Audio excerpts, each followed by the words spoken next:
నమస్తే, welcome to TV 999 news. ఇక వార్తల్లోని వివరాలు చూద్దాం. జాతి వైరం మరచి పిల్ల కూన ఆకలి తీర్చిన శునకం. శునకాన్ని చూడగానే హడలి పారిపోతుంది సహజంగా పిల్లి కూన. కానీ భద్రాద్రి కొత్తగూడెం జిల్లా ఇల్లందులో ఆకలితో దరిచేరిన పిల్లి కూనకు అమ్మతనం చూపించి పాలిచ్చి మమకారం చూపింది ఒక శునకం.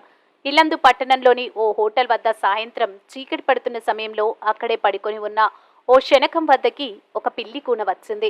ఒకవైపు చలివేస్తున్న ఆకలితో ఉన్న ఆ పిల్లి శునకం వద్దకి చేరడంతో జాతి వైరం మర్చిన ఆ శునకం అమ్మతనం చూపి పిల్లికి అనువుగా పాలిచ్చింది.